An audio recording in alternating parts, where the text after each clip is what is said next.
So there we have it then. The cost cap saga is coming to an end. The FIA have officially announced what the punishments will be for Red Bull Racing for breaching the cost cap.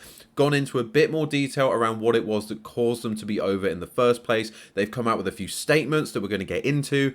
We've got reports from Sky Sports News, comments coming out from them about how Red Bull feel. We're going to get into those as well.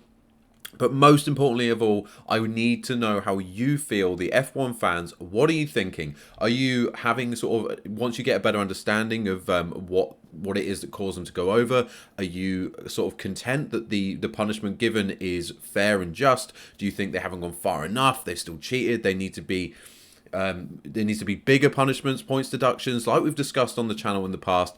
Now that we have the details, what do you think? Let me know in the comments below as we progress through the video. But let's get into it then. So we know, obviously, that they breached the cap. That's been known for a while, but today we finally find out what that punishment will be. So they've been handed a $7 million fine and a 10% reduction in wind tunnel time. Now, that actually is a lot less than was expected. We had Martin Brundle very recently coming out saying that there was expected to be a 25% reduction in wind tunnel time, which, if you remember the fact that because they are the leading team, they get the least time anyway, a 25% reduction would have actually been massive, and probably a good enough deterrent to stop other teams breaking cost cap rules. And this is where the conversation is going to lead for me.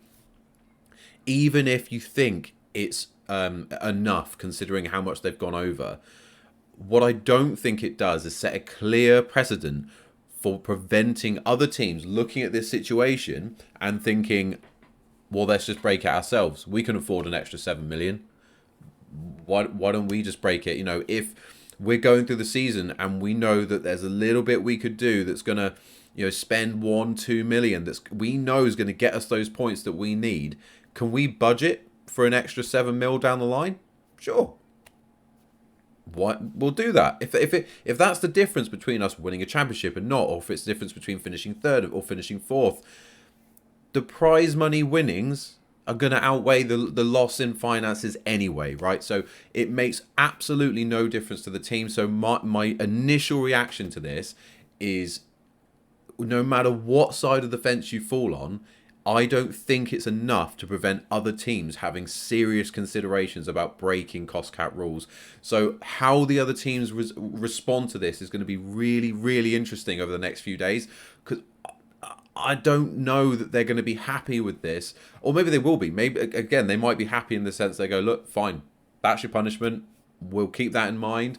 And we'll definitely have that in mind if we feel like actually we could benefit by spending 1-2 million over the cost cap. So as I say, it's $2.2 million over the cap is what the final spend was. However, that has been put down mainly to a tax payment issue. Apparently, the way that they've submitted tax forms has actually accounted for the majority of the overspend by Red Bull. Which, I mean, come on, they've got how much money spending on how many accountants and lawyers and everything else, and they're the only team that got that wrong. I do have questions over, one, if they've got that wrong, how incompetent are they when teams like Haas are not getting that wrong? You know, smaller teams with smaller teams and smaller budgets for their staff, they're getting it right. They're submitting the right forms. They're getting the details right. They're not having any issues. So how are Red Bull really honestly making those mistakes?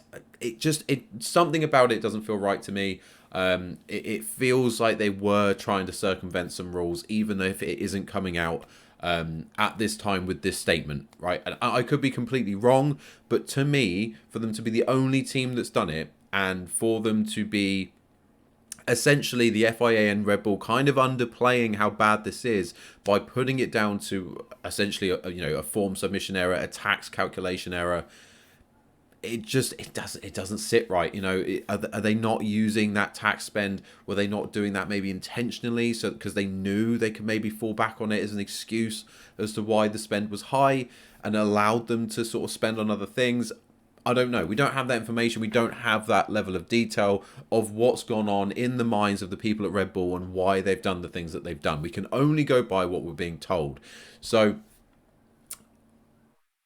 as I say, it's difficult to know. It's difficult to think, decide whether these punishments are just. It depends how much detail you want to dive into and how, I guess, conspiracy theorist you want to be about it, right? And I can only give you the facts as they stand, and you can come to your own conclusions about what you think and whether it's just. As I say, if everything you take, everything they say at face value, the punishment probably fits the crime at this stage. But I'm not sure that I do. I'm not sure that I do believe everything that's being said, or at least I don't think it's been done in a way that they're saying it, in the way that it isn't as big a deal as it's been made out to be. I'm not sure I believe that. I could be wrong, but it's just the way that I'm feeling about it at the moment. So, in terms of comments from the FIA, so we know that Red Bull have admitted fault in line with what the FIA have come out with. That was part of their accepted breach agreement. It's part of them basically saying, yes, we know we've done wrong, and we accept the punishments. And we clearly know why they've accepted it now, because the punishments are not really that strict. And as I say, will other teams now go and break that cost cap because of the punishments given to Red Bull on this occasion? We'll find out in due course. But the statement from the FIA read, there is no accusation or evidence that Red Bull has sought at any time to act in bad faith, dishonestly, or in fraudulent manner, nor has it willfully concealed any information from the cost cap administration, read their statement. So with their penalty, Red Bull's drivers are set to only have 25 runs in the wind tunnel next season instead of 28. So for reference, the Ferrari, if they were to finish second in the championship, would have 30. So they get 5 additional runs in the wind tunnel, and the team that finishes last will get 46 runs in the wind tunnel. So to be down at 25 is significant, but as we know, as we've already discussed, the additional money spent, if they've miscalculated what they're spending for tax purposes, right, they've still spent that money. They've still gained from that additional spend somewhere. So regardless of how they came to it and how innocent it is that they reached it, it still benefited them regardless, right? So they're still benefiting from the additional time that they had before and from the additional spend that they had before. So is 10% a deficit in wind tunnel testing really enough? I'd say not. Personally, I don't think it is. I think what Martin Brundle suggested at closer to 25%, is certainly closer to being a spot-on punishment for Red Bull. And I think, as I said, it's more important that all the other teams are deterred from breaking these rules. And I don't think a 10% wind tunnel reduction's going to do that. I don't think it's enough. They needed to set a strong precedent. It's come out from all the teams, the team owners, the drivers, everyone not associated with Red Bull, fans as well, us on here. We've been adamant that the punishment needed to be strong enough that it upheld the reasons for teams to adhere to these cost cap regulations, to not make them farcical in the eyes of F1, its fans and its teams. And I'm not sure they've gone far enough. All of these teams will happily spend more money and go over the cost cap if they know that they're going to get a performance advantage now. As far as I'm concerned, the way I see it. And if they turn around now and say, moving forward, the punishments will be more strict, more extreme, that's going to cause its own level of arguments going on in-house between different teams and how it's unfair that they're going to be treated a different way to how Red Bull have been. And if that's what they feel should be the acceptable punishment for going over, do that now. Just give it now. Why are you going to wait and punish us differently down the line? Now, of course, this is all conjecture. This hasn't happened yet. But if I'm a team owner and I'm looking at this and I'm seeing the punishment that Red Bull have had for going over on the cost cap within that 5% threshold, maybe the threshold's changed. Maybe they get reduced or made more stringent. We'll see. But assuming the rules stay as they are now, I am immediately thinking, should we just spend the extra money and take the fine? Do it. Why not? Why not? If you're Williams down the bottom, spend the money. Get your car near the front, because all that benefit you get with the regulations not changing, if you lose 10% of your wind tunnel time, who cares? If you're going to finish last, you're still going to get more runs than nearly all the other team in the wind tunnel, or all the other teams in the wind tunnel anyway, even if you lose your 10%. So do it, spend the extra money, make the most of that, because you're going to end up further up the grid than if you didn't, even without the wind tunnel time. So to me, it isn't enough. It really, really isn't enough. But as I say, Red Bull, apparently, they still think it's too much. So they've come out. We've had Craig Slater from Sky Sports News. He's been having an interview as well. So he said, this is Red Bull saying, we accept we are in error, we overspent, and the FIA have delivered the sanction. It's less of a sanction than a lot of people have been talking about. The wind tunnel reduction of 10% is a lot less than a lot of people were speculating. It could have been 25%, as we've just discussed. My understanding from some soundings within the team is that Red Bull still feel this is quite a tough sanction, given they were only slightly over the cap. Again, that's subjective. In the run-up to all of this, there have been some quite strong words exchanged behind the leading teams. We had Toto Wolff, Ferrari and Zak Brown weighing in on this. In a leaked letter, Brown equated breaking the cost cap with cheating, but the FIA statement addresses talk of cheating by saying there is no accusation or evidence that RBR has sought at any time to act in bad faith, dishonestly or in a fraudulent manner, nor has it concealed willfully any information from the cost cap administration. See, I don't get this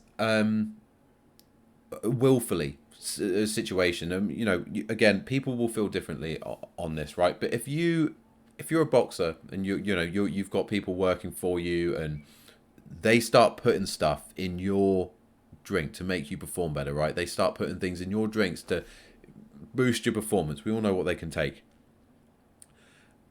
But you didn't know about it, and you can prove you didn't know about it. Does that boxer then get away with it? Or do they get banned for having the substance in their system, regardless of whether or not they knew how it got there? We know the answer. They get banned, or the fight gets called off regardless, because whatever happens, whether they willfully knew about it or not, they benefited from it.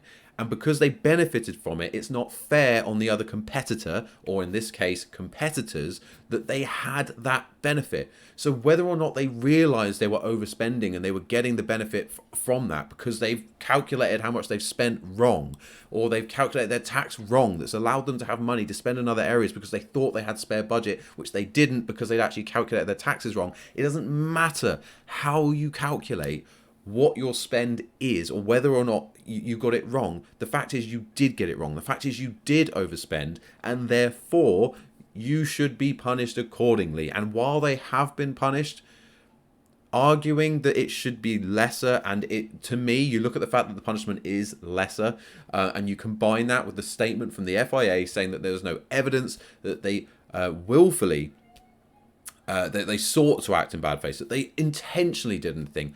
I don't personally care whether or not they intended to do or overspend. I only care that they did. I only care that they benefited from it, and I only care that it negatively therefore impacted all of the other teams around them and behind them. Now that, of course, they are double world champions for this season. Obviously, there's no way for us to calculate exactly what the performance gain of that was, and that does make it incredibly difficult. But again, you wouldn't have that in a boxing scenario or another sport. If they've benefited from a situation, whether willfully or not, they would be punished. As I say, they would be disqualified from the event, the competition, whatever. Because regardless, you can't go in, well, they'd only actually maybe have gained an extra point per round or whatever. That's not how they work it out. You either cheated or you didn't. You either benefited from it or you didn't. Doesn't matter whether you did it intentionally, doesn't matter whether it's happened by accident. You will have an advantage over your opponents, and therefore you are punished accordingly. I don't feel that's happened in this case. I think they've tried to find the bare minimum solution that they could come to that would appease, or in their mind, appease fans and the other teams. Because clearly it's appeased Red Bull. It's clear they're happy with the outcome of this. They know what could have happened, and I don't blame them for being happy. Right? They've done their job. Horner's done their job. The team have done their job. They're getting off scot-free. But this will lead to bigger problems down the line with the other teams now spending more, because this to me is not a good enough deterrent. And if they turn around and make the punishment stricter moving forward, I think that opens a whole new problem. So, is the cost cap saga truly over? Probably not. I don't think it ends here. I think there's going to be reviews. I think they're going to look at what the punishment should be moving forward. I think the other teams are going to have something to say. I think responses are going to be had. I don't think it's over. At least not. I mean, it might carry on. It's going to carry on behind the scenes. Whether or not we get as much information out in the light coming out about what those conversations look like, I don't know. If we do get them, we do get access to them, I'll be here, I'll be talking about it, so make sure you get involved. And as I said, please let me know all your thoughts in the comments. I desperately want to know what you as the F1 fans think about this. Whether you're a Red Bull fan or not, is this enough of a punishment? Do you think they've gotten away with it? Do you think it's too strict because of their excuses around the tax purposes, the fact that actually the majority of it was just tax miscalculation? How do you feel about that? And what do you think the punishment should have been? Should have gone further? Did it not go far enough? What's the situation? I need to know what you think in the comments below. But as I say, I think for me, overall summary, Red Bull will be happy. Everyone else will be pretty annoyed, depending on how you look at it. I say if I'm a team owner, I just don't think it's. I don't think it's good enough. I don't think it's going to deter me. And you could take it as a positive if you're another team owner and go, well, look, you know, we've just unlocked an extra $7 million we can spend because we know the punishment's going to be minimal. Let's just crack on with it. You know, as I say, risk your 10% and your 10% wind tunnel reduction, especially if you're at the back of the grid. Risk it. Take the upgrades. Make your car better. Just make the most of it. You know, if you're Williams or whatever, you're at the back of the grid, you've got your 46 runs in the wind tunnel, use them, spend more money, make more of that situation. So when you lose your 10% the next year, you've already gained way more than you're going to lose.